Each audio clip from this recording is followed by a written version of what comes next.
8 months at Seattle General in Colorado Springs, and Laura Bennett still moved through the hospital corridors like someone who'd learned to take up as little space as possible. The fluorescent lights hummed their endless drone above her head as she pushed a medication cart down the ICU wing, her sneakers silent against the polished tile. Quiet. Efficient. Forgettable. That was the job, that was the cover, and that was exactly what kept her alive. She wore her scrubs like they fit her skin, navy blue with the hospital logo faded just enough to look authentic after 8 months of washing. Her badge hung on a lanyard, her name in white letters, L. Bennett, RN. The letters were true. Everything else was compartmentalized, filed away in a locked part of her mind that naval intelligence had trained her to seal off so completely that even she sometimes forgot what lay beneath. The jacket. That was the only thing she kept close to the surface. Laura paused at the supply cart near room 347 and pressed her hand against her ribs, feeling the faded fabric through her scrub top. The unit patch was sewn into the jacket lining, small, worn so thin at the edges you could almost see through it, the emblem barely legible anymore. She'd cut it from her combat uniform herself, 18 months ago, in a forward operating base outside Baghdad. The smell of diesel fuel and blood and dust had been so thick in the tent that day she could taste it, and she'd promised herself that if she ever made it home alive, she'd carry that patch with her. Insurance. Or maybe penance. Or maybe just a reminder that who you really are never actually leaves you, no matter how many uniforms you take off. The patch pressed against her ribs like a secret heartbeat. She straightened up, reset her face into the carefully neutral expression she'd perfected over 19 years in the field and the last 8 months in this hospital, and pulled open the door to room 347. The patient was Navy. You could tell by the way he held himself even flat on his back, even with the 4 in his left arm and the monitors beeping their steady rhythm beside his bed.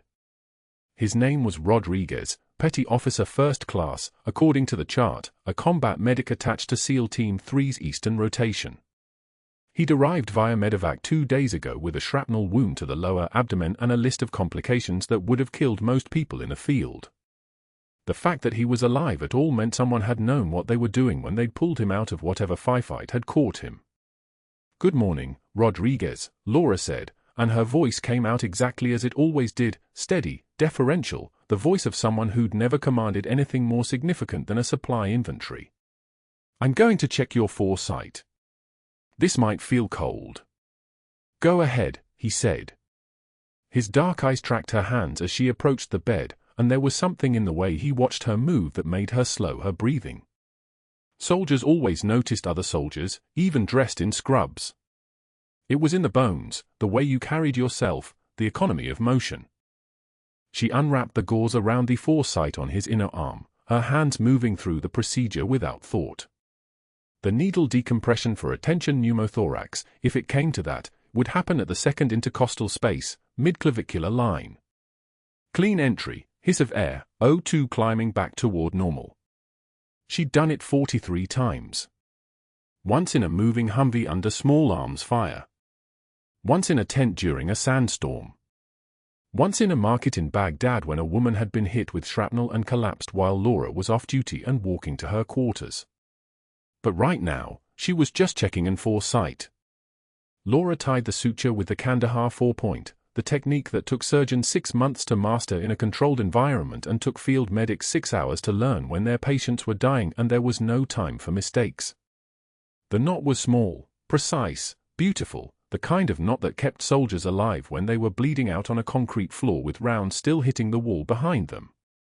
It was the kind of knot that wouldn't slip even if the foreline shifted, wouldn't fail even if the patient moved the wrong way, wouldn't come loose even if someone had to rush them into a medevac helicopter and airlift them 20 miles to the nearest level 1 trauma center. It was the kind of knot that no civilian nurse was supposed to know how to tie. Rodriguez watched her finish, watched her tape the gauze back down with 2 smooth motions, watched her step back and check the flow rate. His breathing had changed. Not faster, not panicked, just different. The breathing of someone who'd recognized something. "That's a clean knot," he said quietly. Learned it in a continuing education course, Laura replied, which was technically true if you considered 17 weeks of trauma surgery training in a combat hospital a continuing education course. How's your pain level today? I'm good. He paused. His eyes held her face for a long moment, searching. Where do you do your training? University of Colorado, School of Nursing, Laura said. Also technically true. Plus a few clinical rotations. Standard stuff. She adjusted the bag hanging above his bed, her movements precise and calm. The physicians want to try reducing your pain medication today if you can tolerate it. You're doing well enough. If the wound continues to improve, we might be able to move you to a regular room by the end of the week. You ever deploy? Laura felt it then, the smallest crack in the surface, the faintest tremor in her own careful composure. Not fear. Soldiers didn't fear being discovered by other soldiers. They feared dying with their identity unknown, feared leaving their real story untold. This was different. This was recognition, and recognition meant danger. She didn't let her expression change. She'd been trained by people whose job was reading the smallest changes in posture and breathing, and she'd trained herself to make sure there was nothing to read. No, she said. I considered it, but civilian nursing pays better. Hospital life seemed like a smarter move. She turned to leave, her hand already reaching for the door. I'll be back in an hour to check on you. If you need anything, press the call button. Wait. Rodriguez's voice came out flat, focused, the voice of someone who'd just been given a direct order he wasn't going to question. That suture you just did. That's not something they teach in nursing school. The door was 6 feet away. She could reach it in 2 steps. She could be in the corridor in 3 seconds, and then she could disappear into the logistics of the hospital and never have a conversation with this man again. Naval intelligence had given her contingencies for this exact moment. A transfer request could be filed, a leave of absence could be documented, a new placement could be arranged. The Navy SEAL network was tight, but it wasn't so tight that a nurse couldn't vanish if she needed to. Laura stopped. She turned back. And she made the deliberate choice to look Rodriguez directly in the eye, not as Laura Bennett, RN, but as someone who understood exactly what it meant to keep a secret that could end careers. You're right, she said quietly. It's not something they teach in nursing school. Rodriguez nodded once, slowly, and then he closed his eyes. The slight smile at the corners of his mouth was the smallest acknowledgement, the kind of nod that passed between people who'd both been trained in the spaces between words. Good, he said. Because I've only ever seen one person tie that knot clean under fire. Laura turned and walked out of the room. Her hand brushed against her ribs where the patch was sewn inside her jacket lining, the fabric soft and worn and real beneath the scrubs. She could feel her heart rate climbing, not from fear but from the sudden awareness that the invisible wall she'd built 8 months ago had just developed its first visible crack. She pushed the medication cart back toward the central station, her face perfectly calm, her breathing steady, her hand steady. Around her, the hospital moved in its familiar rhythm, the ventilator wheezed its mechanical breath in room 346, a monitor beeped steadily in room 349, the nurse's station hummed with the low conversation of day shift getting ready to hand off to evening. Everything was normal. Everything was fine. But that wasn't the worst part. The worst part was that Rodriguez had recognized her suture, which meant someone in SEAL Team 3 would be making phone calls. Not immediately. Not with him still weak and flat on his back. But soon. Within hours, maybe. The kind of phone calls that reached people who weren't supposed to be reached, who operated in the spaces between official records, who cared very much about whether an asset was performing their assigned mission or about to be discovered. And the worst part after that was Dr. Mercer. Laura had noticed him watching her from the nurse's station, noticed him the way you notice predators, with that low-level awareness that kept you alive in places where every shadow might be holding a weapon. He stood near the supply room, his white coat pristine, his credentials on full display, his presence made the air pressure change just by him being there. Not from any actual menace, but from the particular brand of authority that only came from years of being believed when he spoke. He'd been watching her tie that suture. He was watching her walk back to the station now, his dark eyes tracking her movements with the intensity of someone studying a problem he didn't yet understand but was determined to solve. His jaw was tight in a way that suggested he'd seen something his mind hadn't quite processed yet, and when their eyes met for just a fraction of a second as she approached the medication cart, she saw something flicker across his face. Not recognition. Not understanding. Just resentment, pure and undiluted, the kind that came from watching someone do something impossible and not knowing how they'd done it. He turned away first. Laura clipped the medication chart back into the holder on the cart, her movements economical and calm. Her training had taught her many things: how to stay invisible, how to move through hostile territory, how to keep people alive when every system in their body was failing. But what she was about to learn over the next 72 hours was something her training had uncovered, that sometimes the most dangerous threat in your life doesn't come from the battlefield. Sometimes it comes from a doctor in a Colorado hospital who couldn't stand watching someone succeed without climbing his ladder. She had no idea what was about to walk through those ICU doors. The humiliation came during grand rounds. 17 medical students and residents gathered in the conference room as Dr. Mercer held up Laura's charting notes like evidence at trial. His voice carried the precision of a surgeon preparing to demonstrate an error. "Let's examine what critical error Nurse Bennett made in her assessment of this sepsis patient," he announced, walking the notes through the room so everyone could see her handwriting, the careful documentation, the timestamps. The residents leaned forward, pens ready, already preparing to take notes on her failure. Laura stood against the back wall in her scrubs, shoulders squared, one measured breath filling her lungs. He walked them through her documentation, vitals recorded every 15 minutes, early antibiotic administration, fluid resuscitation protocols initiated before the attending physician had even finished his exam. The room was so quiet you could hear the fluorescent lights buzz overhead, a sound like insects trapped in glass. "So what was her error?" Dr. Mercer asked, holding the pause like a conductor holding silence before the crescendo. "The error, of course, is that there is no error. Nurse Bennett simply got lucky this time." The insinuation hung in the air like poison gas.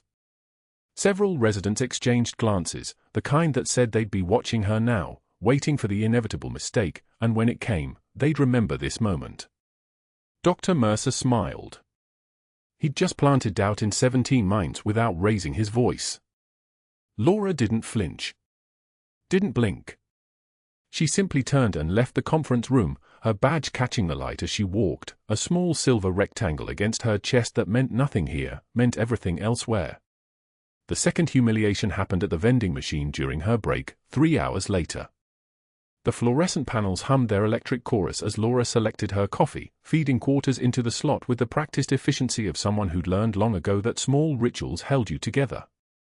Dr. Mercer stood 10 feet away with the hospital administrator, his voice pitched low but deliberately carried, the kind of volume that sounds conversational but travels through every room on the floor. "Someone should check Bennett's references again," he said, his tone thoughtful, almost concerned. "I'm just saying, 8 months and she still operates like she's following someone else's protocols instead of thinking for herself.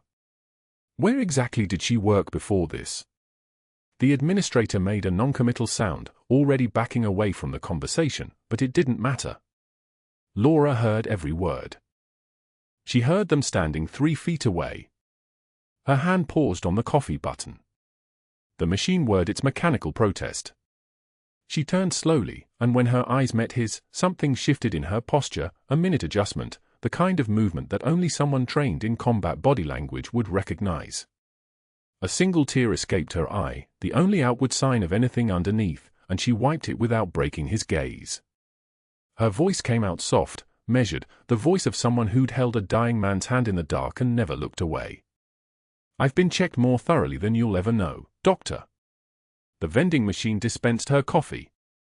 Dr. Mercer's face flushed red, his hand moving toward his phone with the quick gesture of someone about to call security, about to end this, about to use his institutional power the way he'd used it 17 times before on nurses who talked back. "That's insubordination, Bennett. I could have security escort you out right now." His fingers found his phone. His breathing changed, the kind of controlled breathing that comes before an explosion. Before he could dial, Rodriguez's voice came from the hallway. The Navy SEAL had been walking laps per physical therapy orders, his legs still weak but his lungs clear, his mind sharp.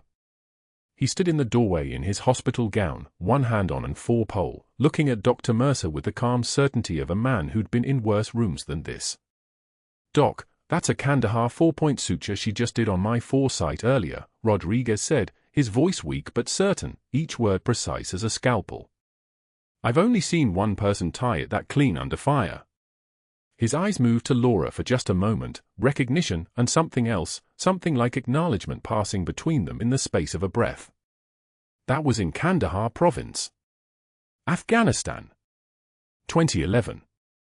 The room went dead silent. Dr. Mercer's phone lowered an inch.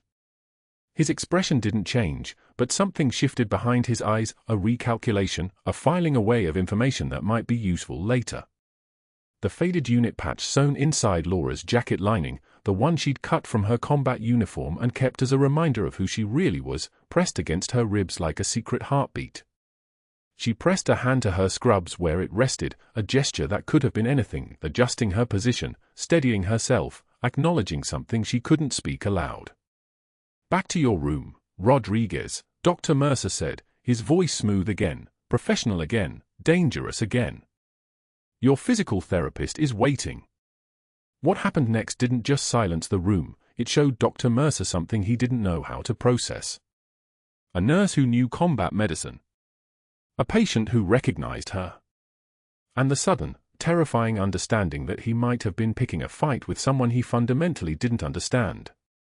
Over the next 2 weeks, his retaliation became surgical in its precision.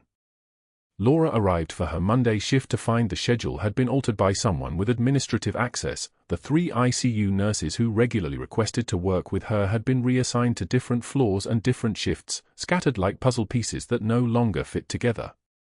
When she checked Rodriguez's chart for his routine vitals, she discovered her access to the ICU had been restricted. A new policy appeared in the system that morning, dated that day, senior staff authorization required for ICU entry by nursing staff. Dr. Mercer had classified himself as the only authorizing physician during day shifts. She had to page him for permission to check on her own patient. Had to wait 20 minutes while he considered the request. Had to accept 10 minutes of supervised access, his presence in the room like a weight, like a threat. Rodriguez didn't speak to her during those visits. He understood what was happening. He'd lived in denial of enemy movements before. You stayed quiet.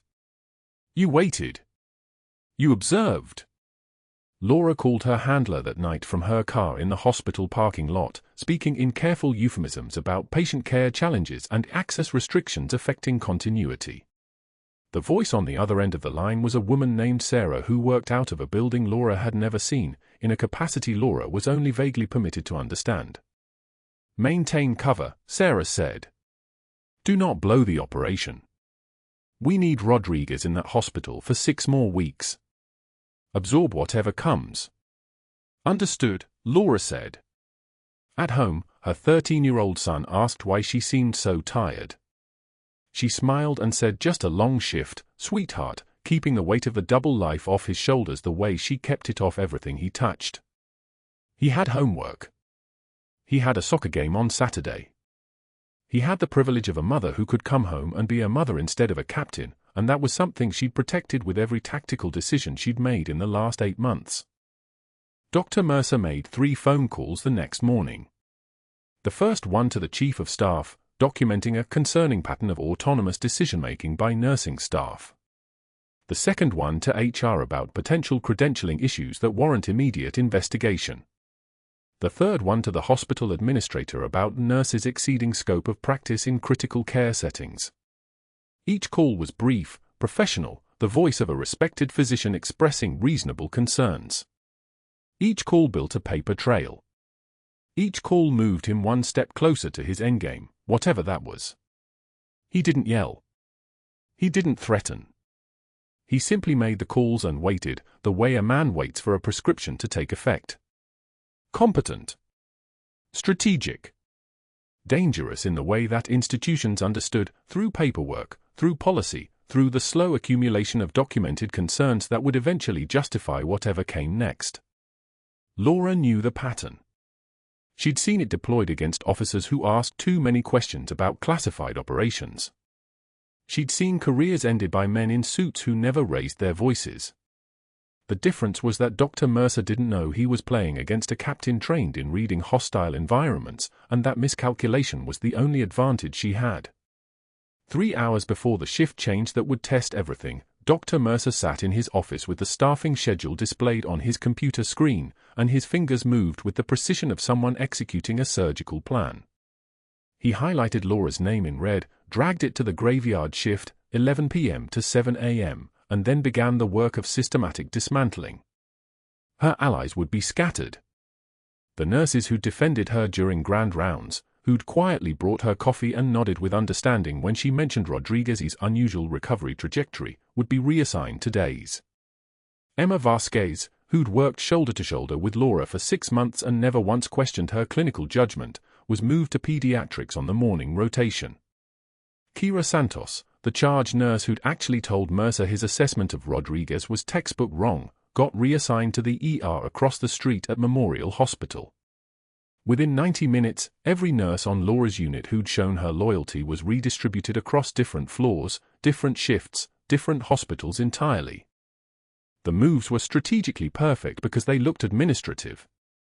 No memo singled Laura out. No announcement drew attention. It was simply restructuring for patient flow optimization, the kind of jargon that sounded professional in meeting minutes and left no fingerprints. Mercer didn't yell about it. He didn't confront Laura in the hallway. He simply changed the numbers on a spreadsheet and erased her support network with the efficiency of a general redeploying troops away from a vulnerable position. The hospital administration approved it without question because Mercer was a senior physician with 23 years of tenure and a reputation for operational excellence. The paperwork moved through 3 approval levels in 4 hours. That was stage 3 of his escalation, executed with the kind of competence that made it devastatingly effective. Then came stage 4, delivered in person. Laura was finishing a medication round on the evening of the 3rd day when Mercer appeared at Rodriguez's door, his presence like a pressure system moving through the hallway. He held a clipboard. He wore the expression of someone performing a necessary administrative task, not someone hunting prey. "Nurse Bennett," he said, his voice pitched for professionalism but carrying the weight of a judgment already delivered. "I've been reviewing the ICU roster, and I've decided to restrict your access to this unit effective immediately. Dr. Chen will be assuming primary nursing oversight for all SEAL team personnel." He didn't wait for her response. He simply turned and walked toward the nursing station, where he spoke loudly enough for 3 nurses to hear. "We need to ensure our classified military cases receive care from staff who've been specifically cleared for that assignment level. Nothing personal, protocol." The lie was perfect. No one could dispute a security concern. No one could argue with classified clearance levels. And Mercer had just severed Laura's access to the one patient she was here to protect, the one mission that had driven her to absorb 8 months of his contempt without fighting back. Laura stood in Rodriguez's doorway for exactly 3 seconds. Her hand rested on the frame. The texture of the plastic was cool under her palm, smooth and neutral, like everything in this hospital that was designed to have no character, no memory. She watched Mercer disappear around the corner, and then she turned to Rodriguez, who was watching her with an expression that suggested he'd understood something in that exchange that went far deeper than nursing assignments. She didn't say anything. She made a mental note that her evening medication checks would now be conducted by Dr. Chen, and she turned back toward the hallway. The faded unit patch sewn inside her jacket lining pressed against her ribs like a drumbeat. 14 stitches holding it in place, done by her own hand 7 years ago after she'd cut it from her combat uniform in a FOB medical tent in Baghdad. She'd kept it as a reminder of who she really was beneath the scrubs. Right now, it felt like a weight. The graveyard shift began 2 nights later at 11 p.m. Laura arrived at Seattle General in darkness, parked in the nearly empty lot, and walked through the ER entrance where the fluorescent lights cast everything in a color that didn't exist in nature. The night shift was skeletal, for nurses for a 48-bed unit, one physician, one resident. No supervisors on the floor. No administrative staff visible. Just the machines and the monitors and the endless quiet hum of a hospital trying to keep people alive in the hours when everyone else was sleeping. This was what Mercer had engineered. Isolation. A schedule designed so Laura would work alongside nurses she'd never trained with, nurses who didn't know her reputation, nurses who wouldn't instinctively trust her judgment in a crisis. Her charge nurse for the shift was Michael Torres, a decent man in his 40s who'd been at Seattle General for 6 years and had zero loyalty to Laura because he'd never had reason to develop any. The other 2 nurses were travelers, contract staff who rotated through hospitals every 13 weeks and had no institutional memory of Laura whatsoever. "You're on MedSurg tonight," Torres said, consulting the assignment sheet without making eye contact. "Rooms for 01 through 408. ICU rotation goes to Angela and Derek." He pointed to the 2 nurses Laura had never worked with. The implication was clear: you are not essential to this unit's function.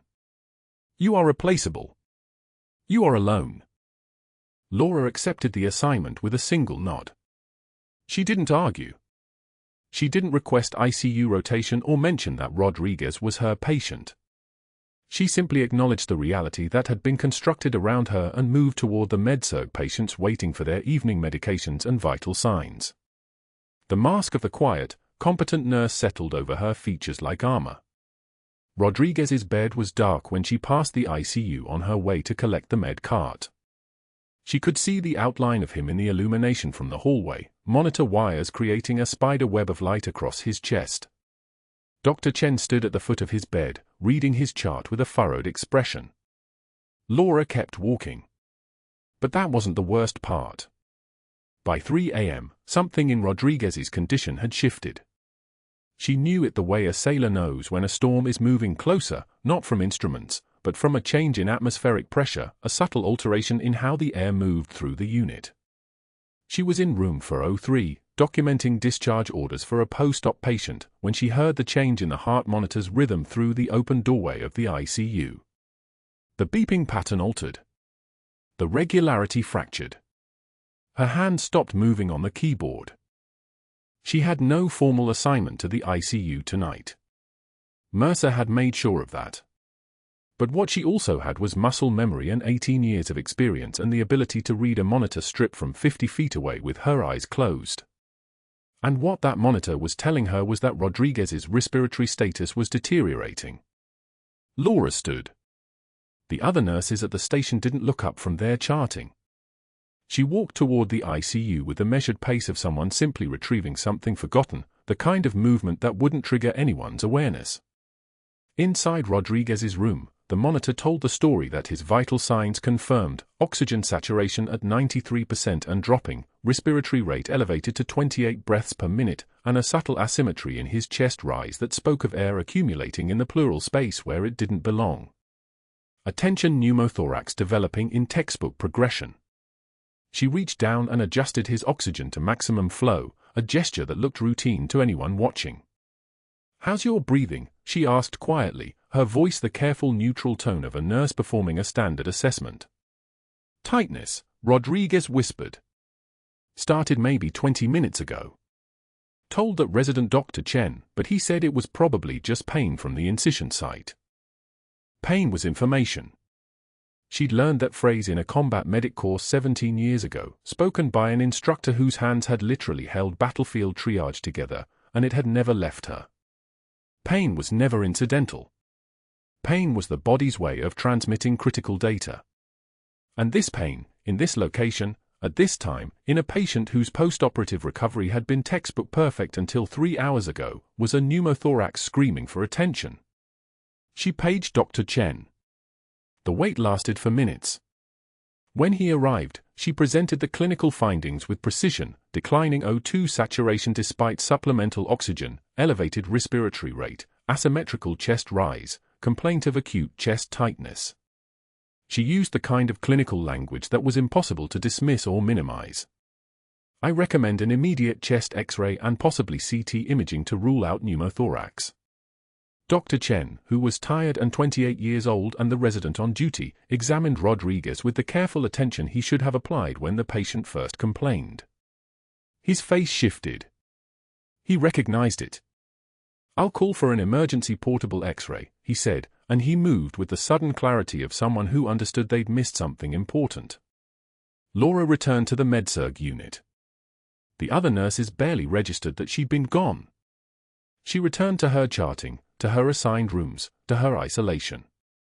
But the awareness was crystalline now. Mercer's schedule had separated her from her mission, had cut her off from her ability to protect Rodriguez, and if that resident had waited another 90 minutes to truly listen to his patient, a Navy SEAL with classified knowledge would have coded in front of a staff that had been deliberately configured to fail him.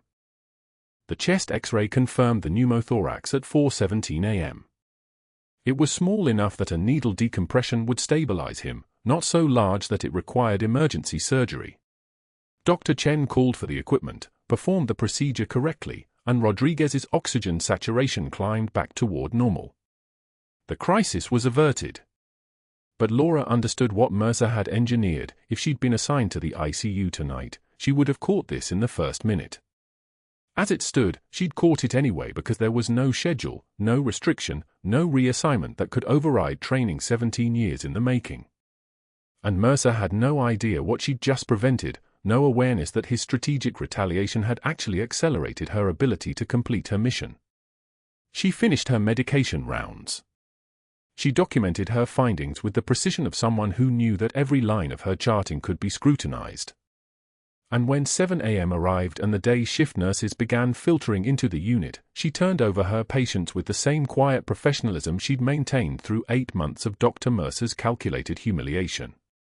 The faded patch beneath her jacket pressed against her ribs like a secret heartbeat. 5:47 p.m. The monitor alarm screamed across the ICU like a helicopter rotor coming in hot. Rodriguez's oxygen saturation plummeted from 88 to 72% in the span of 8 seconds. His chest barely moved. His eyes rolled back. The ventilator wheezed its mechanical rhythm, fighting against something it couldn't overcome, and Laura knew exactly what was happening because she'd seen it before, in a forward surgical hospital outside Baghdad when a Marine's lung collapsed under fire and the surgeon's hands froze. Dr. Mercer was at the nurse's station when the alarm sounded. He strode into Rodriguez's room barking orders like he was conducting grand rounds, his voice filling the space with authority that meant nothing. Chest X-ray. Respiratory therapy. Stat. His hands hovered uselessly over the patient, running through differential diagnoses aloud: pneumonia, pulmonary embolism, ventilator malfunction, while Rodriguez's oxygen saturation continued its free fall. 70. 68. The numbers dropping like a countdown to cardiac arrest. Laura didn't hesitate. She didn't ask permission. She moved with the terrifying fluid precision of someone who'd already made this decision 1,000 times before, her body remembering what her mind was trained never to speak aloud. She grabbed the 14-gauge needle from the crash cart, her fingers finding it by touch alone, her muscle memory pulling from muscle memory. 2 fingers placed on Rodriguez's second intercostal space at the mid-clavicular line, the exact anatomical point she'd learned in a medical tent in Anbar province, the spot she'd accessed on a Marine with incoming fire shredding the tent fabric, the position that meant life or death in 30 seconds. She didn't look at Dr. Mercer. She didn't look at anyone. She just drove the needle through skin and muscle and pleural membrane with the practiced efficiency of someone who'd done this in the back of a moving Humvee with insurgents shooting out the windows, who'd learned that hesitation killed people just as surely as bullets did. The hiss of released pressure came immediately. Air escaping like a tire deflating, like oxygen rushing back into a lung that had been suffocating itself. It was the most beautiful sound in any operating room, in any crisis, in any war zone. Rodriguez's chest suddenly expanded fully. His oxygen saturation climbed, 75, 80, 85, 92% within seconds. The monitor's frantic beeping settled into a steady rhythm. Sinus rhythm. The beep of a human being pulled back from the edge. The room went absolutely still. Even the ventilator seemed to hold its breath. Dr. Mercer's face went white first, then red, the color rising up his neck like a thermometer in boiling water. His jaw clenched so hard Laura could see the muscle cord in his temple pulsing. He stared at the needle in Rodriguez's chest, then at Laura's hands, still steady as a surgical laser. When he finally spoke, his voice came out low and trembling with fury. "You just performed an unauthorized invasive procedure without physician orders. That's grounds for immediate termination and possible criminal charges." He left the room without another word. But that wasn't the worst part. Laura stayed with Rodriguez for 3 more minutes, monitoring his vitals, confirming his oxygen saturation held stable at 94%. His eyes found hers, and something moved across his face: recognition, gratitude, the knowledge of a man who'd been 3 seconds away from arrest and was now breathing again. He tried to speak, but she shook her head slightly. "Not now. Not here." The room had ears, and those ears belonged to Dr. Mercer. She heard him from the nurse's station. 3 phone calls, each one made with the precision of someone executing a strategy that had been planned for weeks, waiting for exactly this moment. The first call went to the chief of staff. The second to the hospital administrator. The third to the head of HR. In each one, he carefully documented the unauthorized needle thoracostomy performed by Nurse Bennett in direct violation of hospital protocol and scope of practice. His voice was calm now, almost conversational, which made it worse. This wasn't anger. This was calculation. This was a man weaponizing institutional power like a surgeon wielding a blade. By 6:15 p.m., security arrived at the ICU. 2 officers in grey uniforms with leather belts that creaked as they walked. They had a termination notice printed on hospital letterhead, the words running together like an epitaph: effective immediately, Laura Bennett's employment at Seattle General is terminated for gross negligence and violation of scope of practice. They didn't ask her to resign. They didn't offer her a chance to respond. They simply escorted her out through the main lobby, past staring colleagues who suddenly couldn't make eye contact, past confused patients who'd never seen security walk out with someone in scrubs. Her badge, the one with her photograph and her title and the hospital's logo, was swiped through a scanner and deactivated. It went from green light to red in the space of a second. She drove home in silence, her hand steady on the wheel but her mind moving through calculations that had nothing to do with traffic. The mission. Naval intelligence. The classified nature of her assignment at Seattle General. The fact that Rodriguez was still recovering, still vulnerable, and now she was no longer in the ICU to watch over him. The breach of cover. The exposure. The risk that someone would connect the dots between a nurse who knew combat medicine and the intelligence operation that had placed her here. 2 hours later, at 8:43 p.m., her 13-year-old son found her at the kitchen table in the darkness. She hadn't turned on the lights. She'd just been sitting there with a cup of cold coffee and the termination letter, tears streaming down her face for the first time since she'd left active duty, for the first time since she'd cut the patch from her combat uniform and sewn it into her jacket lining as a reminder of who she really was. Her son's voice broke the silence like a stone through glass. "Mom, why are you home? Did something bad happen?" She couldn't tell him the truth. She couldn't tell him that she'd just saved a Navy SEAL's life and lost her cover in the same moment. She couldn't tell him that there was a classified operation unraveling right now with every phone call Dr. Mercer was making, with every report being filed, with every institutional mechanism grinding toward exposure. So she just held him and said the only thing that was both a lie and the complete truth: Mommy made a choice, and sometimes the right choice costs everything. The next morning would bring answers that changed everything. The next morning would bring her son carrying medals in a shadow box. The next morning would bring Navy personnel and admirals and the machinery of government moving like a massive ship turning in response to a captain's command. But that night, all she had was darkness and a child asking questions she couldn't answer and the knowledge that somewhere in a hospital bed, a Navy SEAL was breathing because she'd refused to hesitate. The conference room at Seattle General felt smaller than it had that morning, or maybe it was just that Laura had stopped trying to make herself small. She sat at the polished mahogany table with Dr. Mercer on her left and 2 hospital lawyers on her right, all of them waiting for the administrator to return from whatever emergency had pulled him away. The fluorescent panels above cast everything in that sterile white that made honest people look guilty and guilty people look confident. Dr. Mercer's fingers drummed against his leather portfolio. Once. Twice. Then he stopped, as if he'd remembered that showing anxiety was a form of surrender. The door opened without warning. Her 13-year-old son walked through first, his thin shoulders squared beneath a shirt that wasn't quite clean enough. He'd been at school when she called and asked him to do something he was too young to understand. In his hands, he carried a shadow box, the kind that museums use for things that matter. His mother had never mentioned it existed. The room changed. The air pressure dropped like a plane losing altitude. Inside the glass case, a bronze star on a ribbon of red and gold. A silver star suspended below it, older, more worn.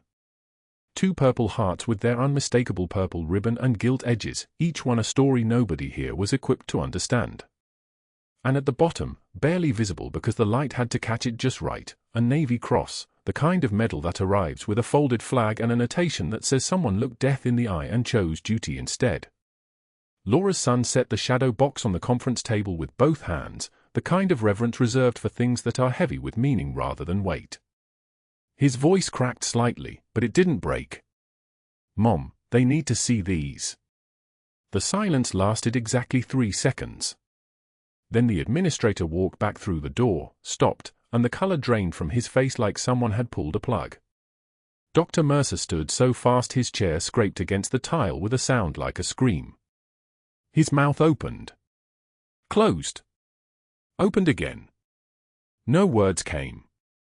For a man who'd built his career on language as a weapon, the absence of it was devastating. The door opened again.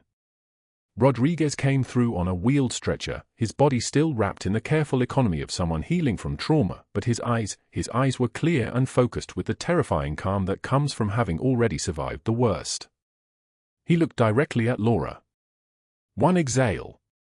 Then he whispered words that made the lawyers lean forward even though they couldn't possibly understand their meaning.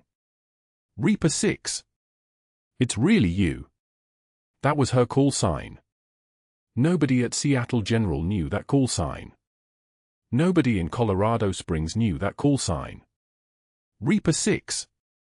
It meant she'd led. It meant she'd commanded. It meant she'd brought people home from places where home wasn't guaranteed. A man in marine dress blue stood in the doorway behind Rodriguez's stretcher, his uniform so crisp it looked like it could cut, and he stepped forward with the bearing of someone accustomed to speaking in rooms where his words became orders. He held a folder with a red classification stripe across the front. He opened it without asking permission and began to read, his voice the kind of steady that reminds you gravity still works. Captain Laura Bennett, for extraordinary heroism during combat operations in Baghdad, when her field hospital came under direct fire, she maintained surgical control while evacuating 14 wounded personnel under conditions of extreme danger. Her actions prevented 3 preventable deaths and established casualty protocols that were subsequently adopted across 3 theaters of operation. Each word landed like a hammer against steel. Capital C Captain. Not nurse. Captain. The word hung in the air like exhaled breath on a cold day. Dr. Mercer tried to interrupt, standing abruptly, his chair nearly falling backward. This is irrelevant to her unauthorized procedures and insubordination. His voice had become a thing of sharp edges and splintered wood. The administrator raised a single hand. Just one hand. That gesture contained entire universes of power that Dr. Mercer would never fully comprehend. The door opened one more time. A Navy Rear Admiral entered the room with the presence that made the air pressure change, the kind of authoritative stillness that comes from commanding people who'd trained to obey instantly, people who understood that hesitation costs lives. He surveyed the room with the eyes of someone accustomed to evaluating threats and assets and obstacles. His gaze landed on Laura, and then on the shadow box. He rendered a salute.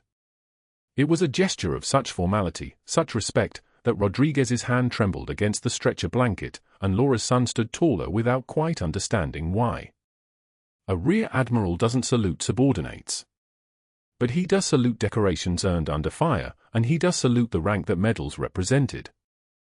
Captain Bennett's assignment here was classified, the Rear Admiral said, his voice carrying the weight of military command structure.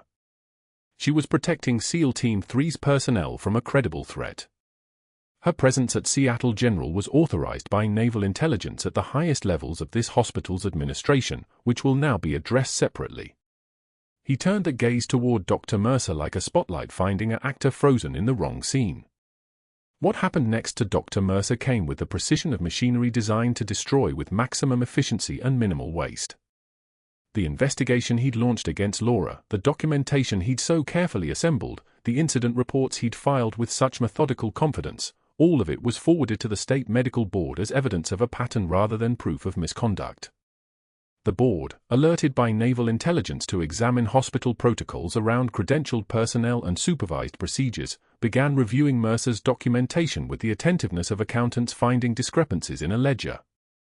Within 72 hours, the board uncovered 15 cases spanning 3 years where Dr. Mercer had misdiagnosed patients and blamed nursing staff in his incident reports. A diabetic patient's hypoglycemic crisis attributed to nurse failure, the record showed he'd ignored 3 pages of glucose monitoring reports.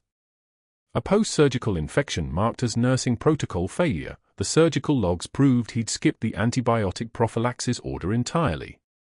2 patient deaths where his delayed responses had been masked by blaming response times from staff who'd actually escalated concerns he'd dismissed. Corners cut. Patients harmed. Liability redirected.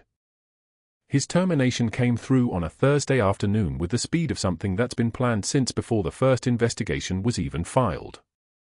A revoked medical license. A malpractice settlement that cost him his house, his retirement savings, and approximately everything he'd built on the foundation of destroying other people's credibility. His reputation evaporated like water from a hot surface, and no hospital within 200 miles would consider his application again. But that wasn't the worst part for Dr. Mercer. The worst part was what came after. 6 months later, someone from Seattle General saw him teaching CPR at a community college in a strip mall on the outskirts of a city nobody quite remembered the name of. He was earning minimum wage as an American Heart Association instructor, demonstrating chest compressions on a plastic dummy with ribs that never bled, teaching certification classes to students who were meeting requirements rather than pursuing passion. His hands shook slightly as he counted compressions, his voice lacking the command it once carried during grand rounds when he'd held court with an audience of residents and nurses who'd flinched at his questions. A student asked if he'd ever worked in a real hospital. He changed the subject. Meanwhile, Laura stood in navy dress whites at the Pentagon, the uniform bearing her rank on the shoulder boards and her decorations across the chest in the proper ascending order, ribbons like a story told in Technicolor, each one a place and a moment and a choice to do the impossible. Her son stood beside her, finally understanding why his mother had absorbed every insult with that quiet dignity that had seemed like weakness until he saw the shadow box and understood that she'd been waiting. Waiting for the truth to surface like something buoyant that couldn't be held down forever. The Secretary of the Navy presented her with a citation noting that her intelligence assignment at Seattle General had successfully protected 3 high-value personnel through a critical vulnerability window, that her work had prevented a compromise that would have cost lives across multiple operations. Rodriguez attended in his dress blues, along with 4 other SEALs whose names she could never speak outside of certain rooms, and when the ceremony concluded, they formed an informal honor cordon as she walked toward the exit, warriors acknowledging a warrior, the kind of respect that transcends rank and uniform and blood type. Back at Seattle General, the hospital dedicated a plaque in the ICU. Laura Bennett, Nurse of the Year. Someone had added an unofficial inscription beneath her name that the administrators decided to keep, the kind of truth that gets written once and never needs to be written again. Sometimes the bravest warriors carry stethoscopes, not guns. The faded unit patch stayed sewn inside her jacket lining, the one she'd cut from her combat uniform years ago, the one that had pressed against her ribs like a secret heartbeat through 8 months of humiliation. But now when she pressed it before a shift, it felt less like a secret and more like a foundation, the reminder that competence, courage, and quiet dignity would always outlast credentialism, politics, and the small tyrannies of small men who mistake authority for respect. She looked at her son during the drive back to Colorado Springs, watched his face in the dashboard lights as rain began to hammer the windshield like applause. You understand now, she said quietly, why silence was the right choice. He nodded. He was 13. He was beginning to understand that true heroism is what you do when the world stops watching, and sometimes the loudest people aren't the ones worth listening to. He was beginning to understand his mother. If this story resonated with you, if you've ever been underestimated, overlooked, or judged by someone who didn't know your true capacity, please like this video, subscribe for more stories about the quiet warriors among us, and comment below. Have you ever been wrong about someone, only to discover they were far more formidable than you realized? Your stories matter. Thank you for watching.